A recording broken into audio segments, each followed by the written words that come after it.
Welcome to another live stream with me, Christian Rauchenwald, on this. I think we have Wednesday.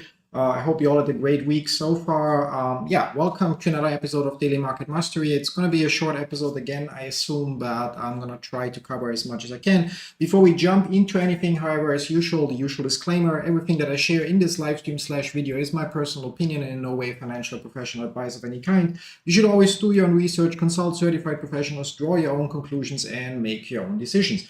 Probably should record that at some point so I don't have to say it every time, but yeah, for now it's like this. For those of you that are tuning in for the first time, as always, I'm using, or most of the time I'm using Elliott Wave principle to try to predict market movements. And you can check out, if you haven't heard about Elliott Wave principle so far, you can check it out by following the links down there in the description below. There you can pretty much find everything that I'm using. So broker, charting software, extra tools like Option Strat, read the Elliott Wave principle for free online or order a physical copy and so on. So anyway, that's that. With that, we can actually jump directly into the charts. GameStop has been moving up nicely. Yesterday in the evening, the company announced that they finished their at-the-market share offering and raised another $2 billion or $2.1 billion. It's interesting. They basically sold 75 million shares from here till here somewhere with an average price around 28. So I'm sure they sold some here and some a little lower. The market just gobbled it up like more or less nothing. I mean, it was a substantial drop here, but we're still way above $20. So that's interesting. If the buying pressure keeps up like this, then it's going to be really, really interesting to see what happens the next couple of weeks. Now, as a result, currently we are at $30, which means my put options are doing very, very well. I have to consider if and at what point I would want to close them early. So if I hold them till Friday, which is only basically 2 more days of risk, GME,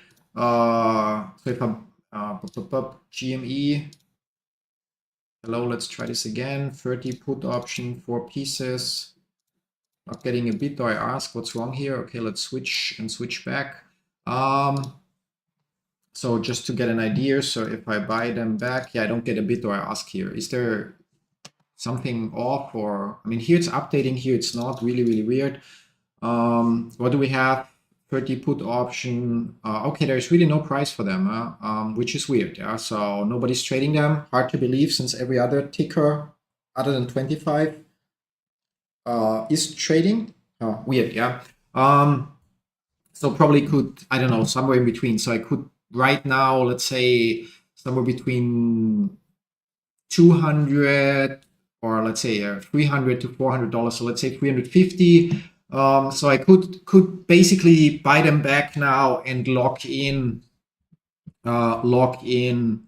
potentially 50% of the $2,400 profit for the $22.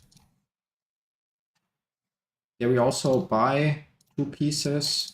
Also don't get I might have to restart Interactive Broker. Yeah, like sometimes it just doesn't do how I want it to. So just a second. In the meantime, there will also be no update on the charts because that's our data source. So just logging in again, confirming the login, and then maybe that works again. Yeah. So, however, we can also I can just check on Option Strat, which, as said, is also link down below. Oops, there we wanted to go.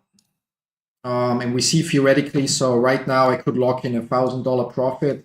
However, if I hold that put option till Friday, then it should be 2,400. So it makes more sense to hold them. However, we'll consider something that I saw online in a second. And for my $25 put options, I could lock in 400 out of a maximum of 600. So those I might actually close already. So let's see, $25 puts. If I buy 2 of them at the mid price, it would be at $80 per piece, and we got $290. So yeah, that actually makes sense to get out of them, especially if we look at the chart. I think, I mean, maybe we already finished here, but I think this here is 1, 2, 3, 4 in progress so either it's 4 in progress, which would turn into ABC, and then we go up further, or it's 4 finished here already, and that's already the next 1-2 stuff, and we move up further. So on the other hand, either way, I expected even if we have a temporary drop, it shouldn't go too far, so 27 range or so, and then from there move up again, and which means by the end of the day we should be higher than we are now, which means by the end of the day there is less time left, as well as they are higher. So I might also just hold them till Friday.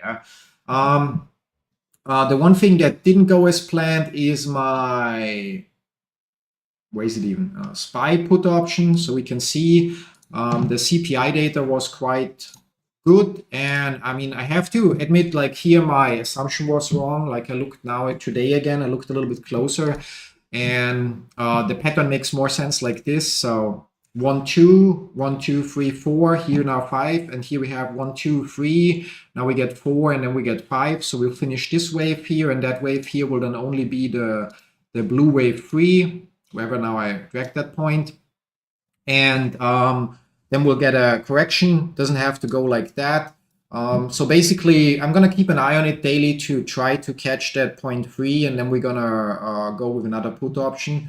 Right now, I'm not sure if it does it make sense. I mean, can I save something? So if I sell that option here, I get an astonishing, yeah, I would get $100 back. So we're actually going to sell that one. So mid price, sell, although that's till June 21st, yeah, but it's still too high. So even till June 21st, because problem is here, even if we drop, we still would go higher, and then we start the drop, and our put option is here, so which would be the final target. So we might get out better later, but I'm gonna cut the loss here in that case, simply because my pattern is not valid anymore, so it makes no sense to hold on to that. So we'll take the $300 loss on that position. Yeah, SPY call, SPY put, we have one, we want to sell it, so we'll just submit it, and mid 1.4, okay. Will it fill? Okay. 1.3. Okay, let's go 1.1. There we go. So we sold it at 1.1. Just have to update that trade at, first of all, here, buy to close, closing price.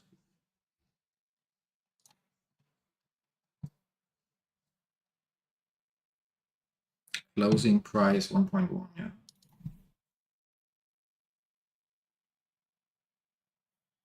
Now that's for 2. No, that was for, if I say 1.1 here.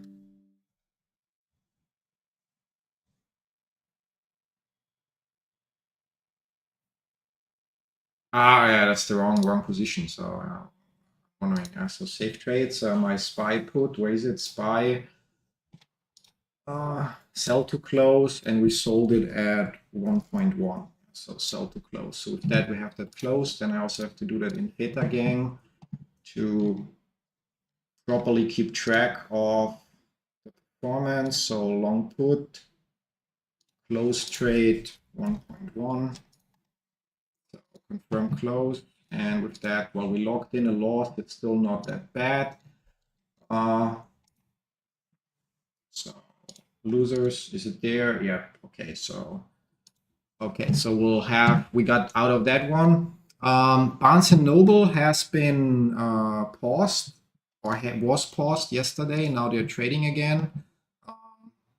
Yeah, the history is probably not okay. So yeah, like something here just doesn't check out. It says we're at 16. I think there's an issue with, do we still have the same number of shares? So there was a lot of positive news about Barnes and Noble's educational, so it's not the book thingy. Oh, there was also a split, so we now have 2.5 shares. So yeah, we're just gonna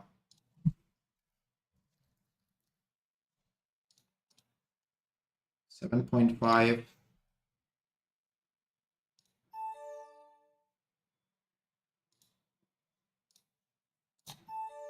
Order partially filled. Yeah, so we're just gonna why did it only, Okay, so it hasn't filled all of them yet, so... Autofilled. So now it's filled. Okay, so I'm just trying to get the numbers correct. I also bought a few GWAF today just to get them to a decent number that I can live with. And yeah, so we're out of that. I'll have to double check our, or my, I hope that chart at some point makes sense again. View, reset. Yeah, I don't know what's going on here. So like, it's really, really weird. Yeah. My UBS positions, I think there, I mean, there is the option either that's ABC and we're going up, that those puts will end up to expiring, or it's 1-2 and we're actually going down. We'll see how that plays out. So I think, yeah, do I want to close them? What's the current $60 profit? Not really. Sell 41. Yeah, it's like a 10% return. We already bet. No, we're gonna wait here, so we're gonna wait them out. So it's not that much money, to be honest. So we're gonna see if they're right. I mean, for SPY, I'm wrong. I have to admit it. So I'm closing that and waiting for a better entry. But here we're still, in quotes, having hope. Now, what else do we have? So Barnes & Noble, as said, had a bunch of positive news. We're gonna quickly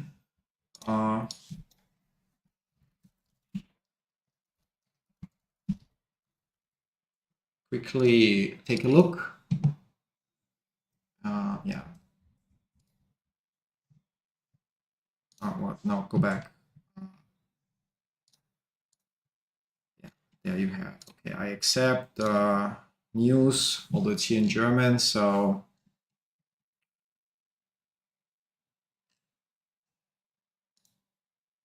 why I want to have the English version. There we go. Yeah, so first of all, they got a loan and improved their balance sheet from immersion. Second of all, their director bought shares. So, I mean, insider purchases are always a good sign. And third of all, they got a new CEO. So, like, there's some movement. So, it's going to be interesting to see how that develops over time. Yeah, so that's basically that part. Now, what else do we have? PK, we already covered yesterday. Grab, we already covered, so that we can just wait.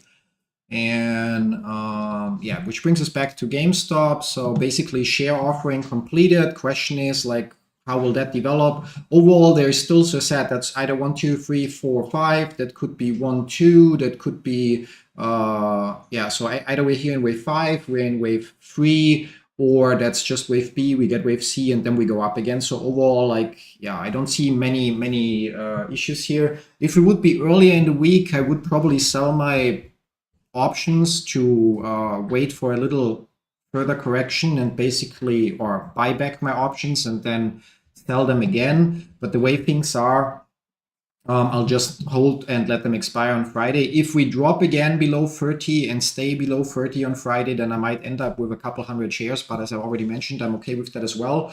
One thing we can check out here is, as usual, the options premium. So do we now have prices for the 30? Yeah. So right now I could sell or buy back the 30 options for 300 per piece, and I received 600, so for 50% of the profit. Yeah, so that's what I could do now. But I think waiting 2 more days to actually get the full 600 per option makes more sense. Yeah, and because we would need to fall to 24 or lower to actually make that, in quotes, a losing trade, where I then have shares for less than, or yeah, like that are worth less than what I paid for them. So, and I don't think that's happening. Yeah, yeah, they are halted again because of volatility. Okay, that's fine.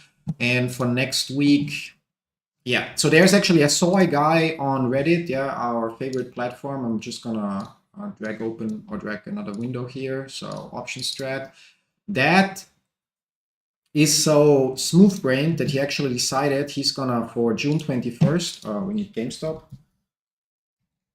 he's going to sell the $125 put option, which is, on one hand, doesn't sound like a bad idea, because in that case, even right now, I mean, right now there's no volume, okay, there isn't, so the price might vary a little bit. So if we check here, yeah, there is not much volume or no volume, but theoretically, if I sell that option, theoretically I would get $9,500. Yeah. Now the thing is, to give somebody else the right to short GameStop at 125, which means if we stay, I'm going to zoom out here. So if we stay below 125 by next Friday, then one would get 100 shares. And it depends a lot on how far we go. Yeah. So if we go to 70, for example, you still would look at a $4,000 profit, because you would have to buy for $7,000 100 shares. No, you would have to buy for $12,500 100 shares, but your shares would already have a value of $7,000, and on top of that, you would have received the 9,500 premium. Yeah, so it seems like actually not such a bad idea. But if we compare it, when I sold the $30 put option, I received $600 premium. However, that's the most I can get. So if the stock goes to 100, I still only get the 600. Yeah. So where in comparison, if we sell if we would have sold earlier when we were at 25 or so, the $125 put option, we would have gotten 10,000. And if the stock goes up $5 by the end or by expiration, it would already still be $500 profit. Yeah. So, and however, if the stock goes up further, you lock in a bigger portion of that profit. With the best case scenario that it goes above 125 and you lock in the full profit, what if it goes so far enough up that the person that bought that option just doesn't want to execute it and lets it lapse for whatever reason, and you still get to pocket the full profit. Yeah?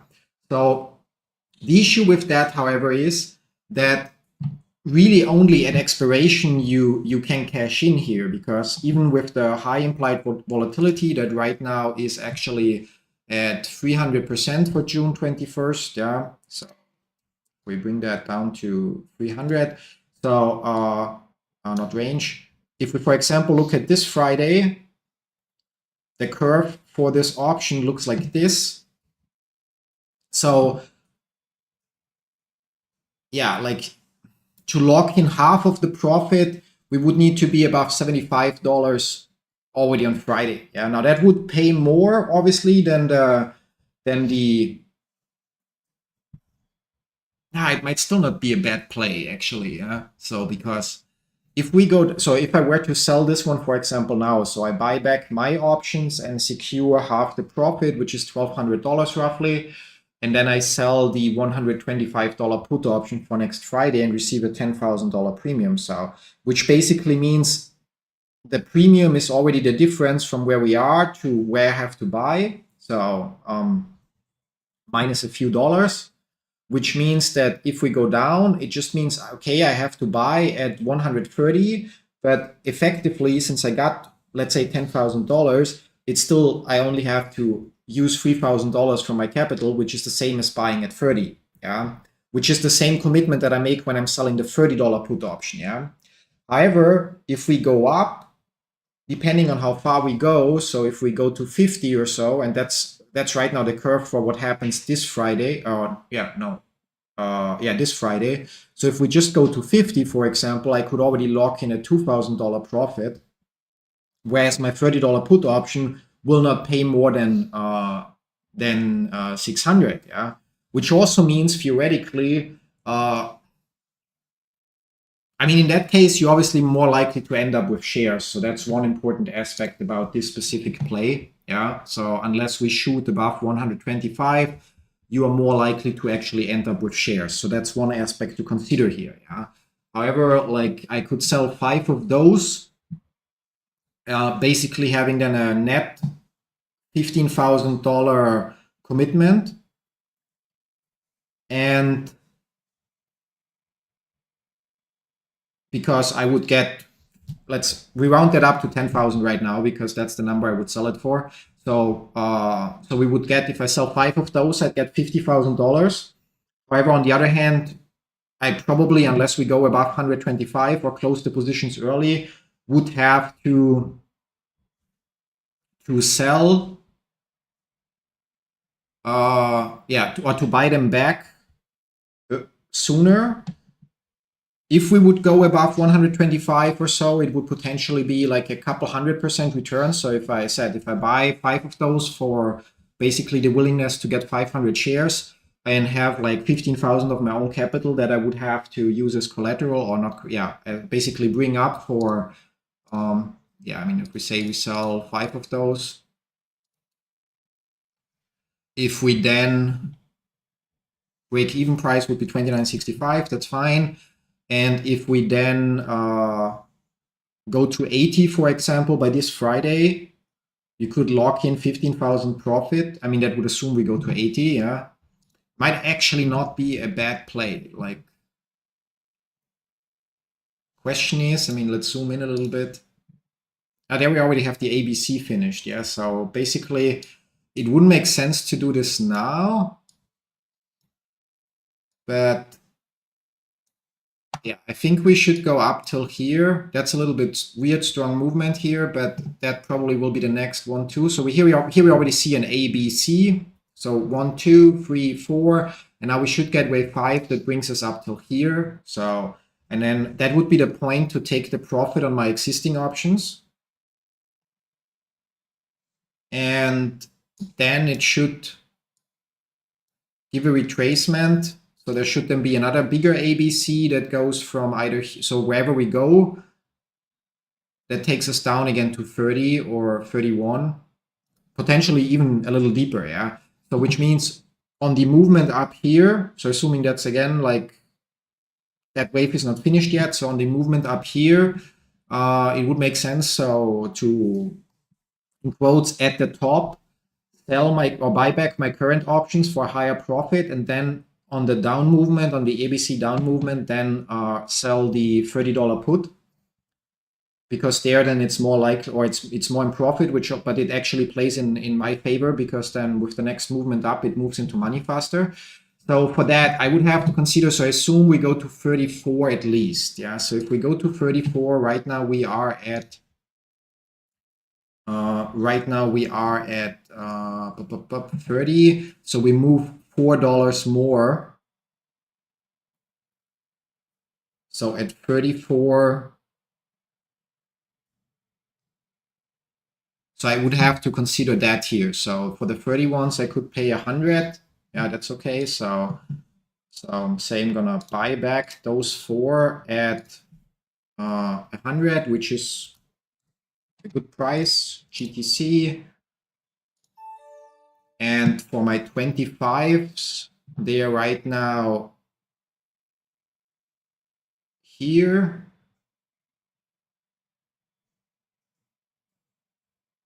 And that would be around 21. So those are buyback for 15. Okay, so those I would say I buy back those 2 for 0.15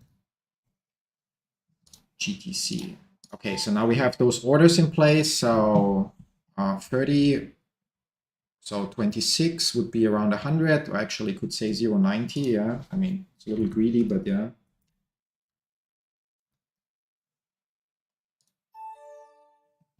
Which means if I'm right and we still get movement up here, then in that area, I would buy those options back and lock in not the full profit of, in that case, 2,400, but I would buy them back for 400. So I lock in 2,000 here, and in the best case, 260 here, get rid of those options, and that would then allow me to sell the 125 puts, but also sell them for more, because if after that, as I expect, we'll get the ABC pattern down, then we would go lower again and the price would go up for those put options, which means I could sell them for more. And then the question is just if I will have any issues with the margin requirements for that. I mean, theoretically it says collateral 62,000, but I don't think that's the case. We can actually check that. So if I strategy builder, if I say we're gonna sell 4 of those. Yeah, so it says margin impact 10,000. Yeah, so pretty much what we would need to cover, because we get a lot of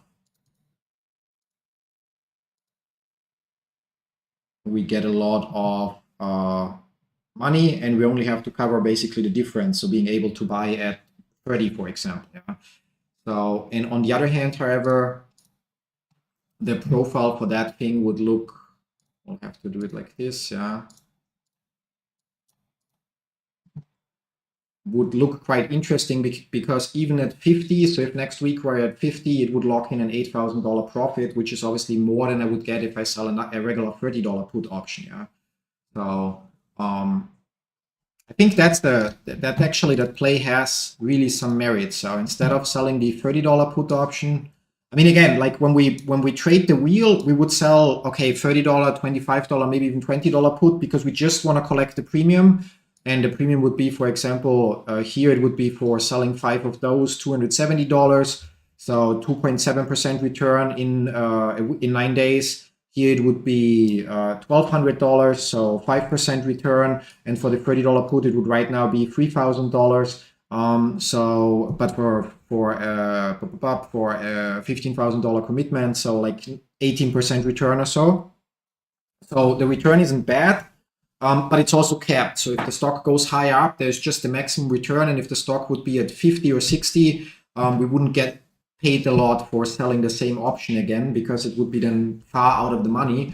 Whereas if we from the beginning, but we don't have the issue of getting the shares assigned because we definitely or very likely will be profitable with that trade and will not get the shares assigned, so we will not have the obligation to buy.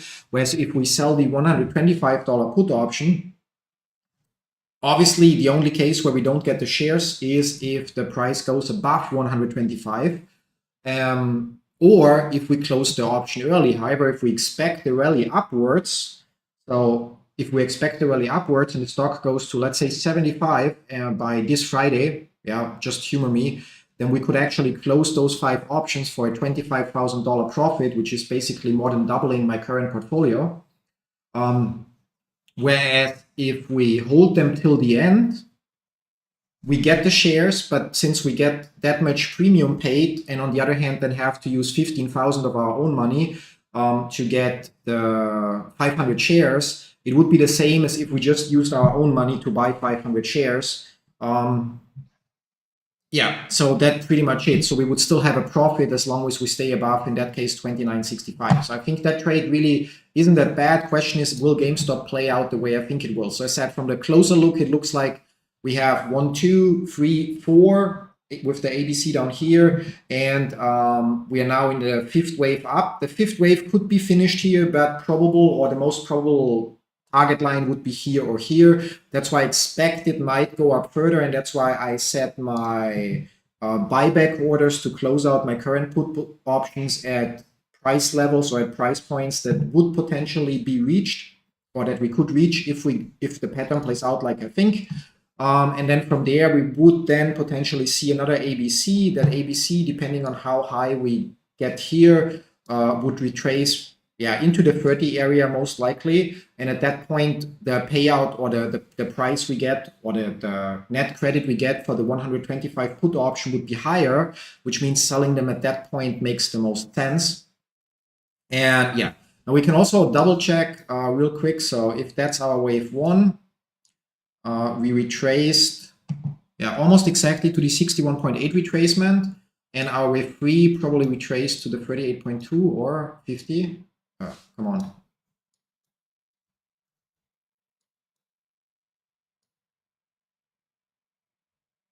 Retrace to the 50% retracement.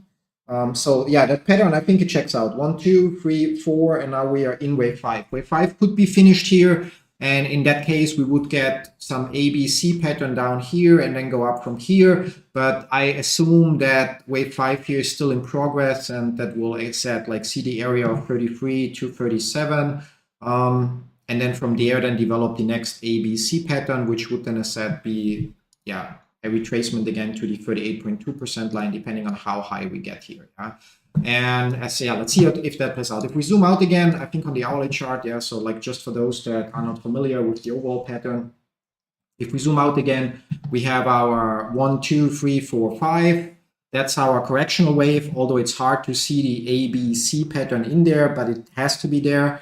And with that correctional wave, and that wave, by the way, we trace to the 78.6 level, which again, those levels are just the most common ones. So, I mean, they're not guaranteed or so, but very often when we have 5 waves up and then we get a correction, that correction turns around either on that line, and in some cases on that line. So it gives us great areas to already in quotes expect the turnaround to happen.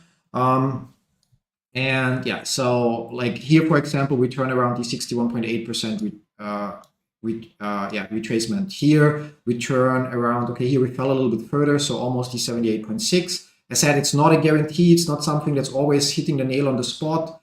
Yeah, that one we have to measure like this because it's the entire wave. We hit the 78.6 again, yeah. So yeah, so the overall pattern right now, we have 5 waves here, 3 waves here, and we should now get the next 5 waves up. And which means here we're currently developing the first wave, we'll then get the second wave, then we get the third wave, which is the strongest, which might even happen this week still. So, I mean, not guaranteed, but might. And then we get a fourth wave and a fifth wave. And since this is a wave 1, that's a wave 2, which means this movement here will be a big wave 3, and wave 3 is usually the strongest, which means either at the end of this week, but more likely next week, depending on how long the correctional waves drag out. We should see some strong upwards movement. So which means getting the, as shared before, selling the, and again, that's not financial advice. Don't do that stuff if you don't know what it means or so, or if you don't know the risks involved or so. It's just for me personally. But selling the $125 put option for, yeah, maybe not the 21st, but the 28th might be a reasonably smart play, at least for me. So their IV is 300%. Yeah, so 300. So because we know that Keith Gillen's, so Roaring Kitty's options expire on the 21st, but he might execute them after that. So like basically at expiration, which means the price would go up after the 21st. So from the 21st moving forward, yeah. Which means if I would sell the 21st $125 put option, there is a chance that we don't go up until then. Then Keith Gillen executes his options, which drive the price up, but my option would already be expired, so it doesn't help me.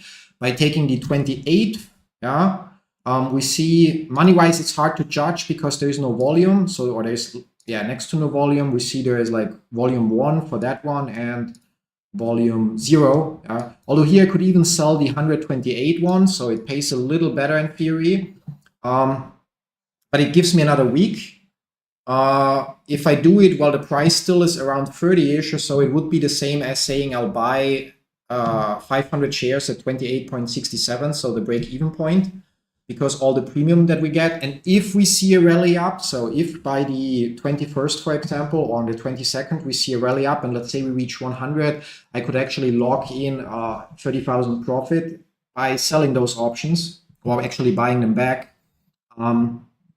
Which definitely would not be a bad play. And in the worst case, if we go down, it's like the same as if I bought 500 shares at $30 per share, or 28.87 right now. So depending on how the price moves, yeah. So also not that bad. And if it, yeah, if I hold it till expiration, it also comes down to the same thing. So I might lock in a profit already. Yeah, so at expiration, it would look like this. Yeah, so if we are at, I don't know, at 75 at expiration, it would be still a $20,000 profit, even though I would end up with the shares.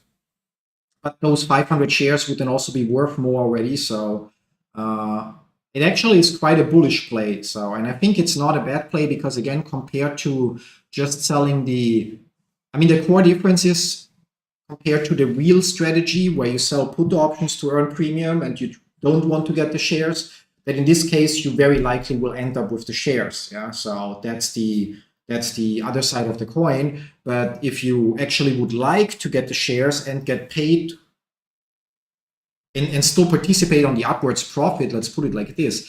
If I buy 500 shares at 30, that would be 15,000. At 60, that would mean I have a $15,000 profit. And we can see that the put option in that case behaves the exact same way. So at 90, it would be a $30,000 profit. So it's basically kind of like making the same play, like buying 500 shares without actually buying 500 shares. If I would just buy 500 shares, might the shares then be the smarter play? Because then if we go to 60, they are worth 30,000, 15,000 or 15,000 profit.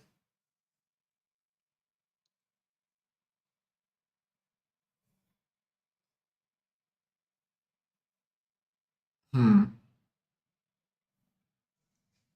in that case, okay, maybe I misjudged that, and maybe I'm like, yeah, like saw this as a great thing. I don't know. Like, so if I buy, let's look at it from a 100 shares perspective. So just to keep this, things simple, yeah. If I buy 100 shares and we say at 30, yeah, I pay $3,000. So at 60, those 100 shares are worth another $3,000, and at 90, they are worth then a total $6,000 more, and so on. So basically, at 120, it's $9,000. Yeah, so that's where we go. Yeah, and I have the shares. If we go down, they lose in value, just like the option would lose in value. So it's like no matter how we turn it. So we go down to 25. I've lost 2 point something percent. Or no, 1 point something percent. So I have that loss on the share value as well. Yeah. If I however sell the put option, I get $10,000 premium. So rounding up from the 9,600 that it shows here is net credit. And then as we go up, as long as we stay below 125, I most likely will have to buy the shares. And those shares would then cost 12,500 minus the 9,600 that I get paid, or let's say 10,000 if we are trading at exactly 30, yeah, or at exactly 25 or whatever. So 10,000 that I get paid, and which means I still have to cough up 2.5 or 3,000 of my own money, which again translates to the same thing as if I buy them here. Now, where's the benefit in that? So if we expect the rally already, let's say on the 22nd, so after, or not 22nd, on Monday, the 24th, so after Warren Kitty potentially has his options exercised, shares would actually have more value, because if we go to theoretically 120, the shares would be valued here at 9,000, or they would be worth 12,000 if we have 100 shares minus the 3,000 we paid for them, whereas the option would only be worth 7.6. So actually the play doesn't make sense. So I stand corrected, yeah, because we limit the upside if we do that. Yeah. So in that case, if we do that, the thing is, what happens is that if the stock goes above 125, we lock in the full profit, and it would be a substantial profit, but we don't get anything of the profit above that. Yeah. So if we go to 200 in theory, yeah, well, we still only get paid till 125, and after that, there is no extra dollar to earn. Yeah. Whereas if we buy the shares, we benefit all the way. Yeah. Plus, if we buy the shares, we can buy or sell them if we would want to in pre and aftermarket trading. Whereas the options, there is no pre-market and aftermarket, so we actually have a little bit more risk there. Yeah. So looking at this, I don't know, maybe I'm missing something. So I mean, I only started to deal with options like weeks ago, so there's still a lot for me to learn, definitely. But looking at this, it's not the smarter play. So what I'm currently doing is actually still the smarter play to sell the put options and pocket the premium, and if we get assigned, then sell higher call options. So because if we sell, so just as an example, what I'm currently doing is, for example, we have the $30 put option. We can actually open them, save trades, $30 cash secured put. So I sold the $30 cash secured put, and right now its value is like this. Yeah. So basically I said, okay, if we are below $30, I'm willing to buy at 30 still. And we see the break-even price for that is 25, because I got a total of, in that case, because I sold 4 of them, I got around 600 per put option in credit, which brings my average to around 25. So however, if we go up, especially at expiration, we see that. So if we stay above 30, I just lock in the maximum profit of 2,400, which is around, I mean, depending on where we are, if we stay around 30, it's almost, I mean, it's like what, like 60, 70 shares that I could buy with the premium that somebody else paid me, instead of using my own money to buy it. Yeah. So, and we actually hope on one hand, I believe GameStop will go much higher, and thankfully I have shares at computer shares for that. But but on one hand, I obviously hope to get the shares assigned, because if I would get the 400 shares from those options plus the 200 shares from my 25 put options, it would mean 600 shares more if or when we rally up. On the other hand, not getting them assigned means I just pocketed $2,400 from this play, and additionally the $600 from this, without actually holding any shares or anything. It's just getting money from people that bet against GameStop without actually having to hold shares, or additionally to hold shares. So, and then with that extra money, I can then sell more options because I suddenly have more funds. Yeah. So right now, for example, we can see I don't have a lot of excess liquidity, because my obligation or commitment to buy for those options is obviously 12,000. So it's like $17,000 that I have to buy in total if all of those would be in the money. And however, the moment they expire, I actually will have, my chair's rolling away, a decent amount of available liquidity again, because my maintenance margin will go almost to zero, considering the only remaining few smaller options that are left. And I can then sell the next set of options. So yeah. So anyway, maybe you're not more confused than I am. I think we're gonna leave it here for today. I said if there is some substantial movement, I would come online again, but I don't expect it for today. Or actually, I expect a little bit, but I expect it to reach 37 or so. So, and for that, I probably will not jump online. As I said, my personal expectation right now is that we still have to see the fifth wave here. It's possible that it's already finished, but I think it's not. And so that we still will see the push here to 33, maximum 37. So in that area. And then from there, maybe not today, maybe already today, we start to develop the ABC down. Might happen tomorrow. And then on Friday, potentially, or maybe next week, Monday, we would then have that correction finished and then start the next 1, 2, 3 up, which would be the third wave of a third wave. So of the bigger 1, 2, 3. So it should be strong movement the next week, which would fit with the option expiration on the 21st. So yeah, let's see if I can actually sell or buy back my put options for those low prices to close them out. And while I will take another look at the idea of selling a $125 put option, but from what I see right now, it doesn't make sense, because it's literally the same, or actually holding the shares seems to make more sense, because you don't cap your upside. But I would then potentially, so if I get to buy back mine, I probably would sell another set of 30 put options for next week. As we can see right now, they would also pay around 580 per piece. And if I can sell 5 of them, that would be, let's say 500. So that would be another 2,500. So more than 10%. Around 15% return on the portfolio for 9 days from today. Let's see how that plays out. Anyway, so that's it for today. Tomorrow there's going to be another episode of Daily Market Mastery. So so I guess see you all tomorrow. So thanks for stopping by, and till next time, bye-bye.